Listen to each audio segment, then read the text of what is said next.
Hi, I'm David. I'd like to share with you something that is a problem for almost every human being. We all have trouble with anger and holding in onto it and not knowing how to let it go. What I believe is that when we're created, God put a little bucket inside of us that we can call our anger bucket. So when something happens to us and we don't want to deal with it, we know it's probably not a good time to deal with it, we do know that we have this bucket and we can drop this problem into this anger bucket. And as it's low and there's no other problem that comes up, we're pretty well able to deal with it as far as that's concerned. Well, but then something else gets dropped into our life, and we have even more tendency to say, well, it worked before, so I'm going to drop that one in the anger bucket rather than be honest and tell you that what you said made me feel angry. Well, after a while, you can see what happens is that before too awfully long, things get dropped into our bucket and it gets all the way full. Now, one of the things that happens is we're not created with a little spigot here on the bucket with a handle on it, so that when our anger level gets high enough, we can turn this on and figure out a way to let some of that anger drain. So our anger bucket gets full.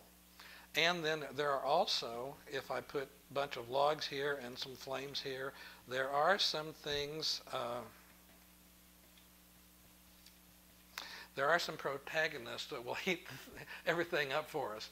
And before long, there maybe is even just a little gentle simmer going on. Our bucket is full, things are simmering, but I'm still under control, I can handle it. And what happens is this little bitty thing comes into our lives that really doesn't merit very much anger, but we also tend to throw it into the bucket as well. And what happens when that little bitty thing gets thrown into our bucket, it stirs all of this stuff up, and also it makes it run over the top to where we have this great big mess. And what happens is we'll have some kind of an outburst. We'll yell, we'll scream, we'll cuss, we'll kick, we'll hit, we'll cry. All different kind of things happen to us. Different people do different things. My brother was a kicker, for example. I was a thrower. My older of my two sisters was a crier, and interestingly enough, my youngest sister was a biter. She has scars even on her wrist. Let me tell you this story. She has scars even on her wrist from when she was little. She would literally just bite herself rather than deal honestly with some anger that she had. Well, what I think is what we need to do is we need to figure out how to install this little spigot on here so that when we realize that our anger bucket is getting more and more and more full, we can find a way to appropriately drain some of the anger rather than deal with it in harmful kinds of ways. For some people, exercise works. Going out for a run, going out for a jog. Other people, hitting a punching bag.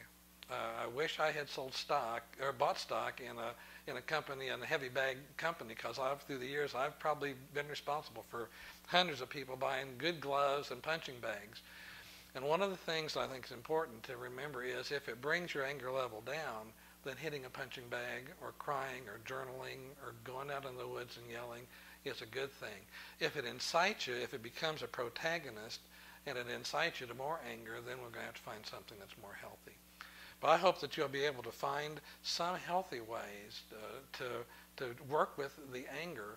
It's not a bad emotion. It's just that sometimes we do damaging things with it when it starts boiling over and when this big mess starts happening over this little bitty teeny thing.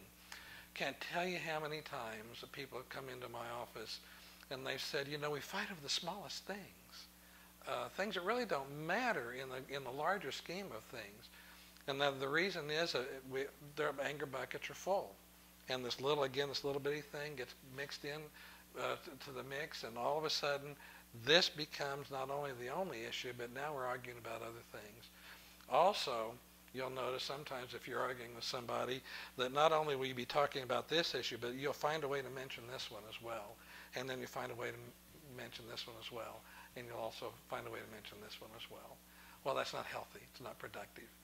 So we need to learn how to stay also on one subject and resolve it and work to resolve it.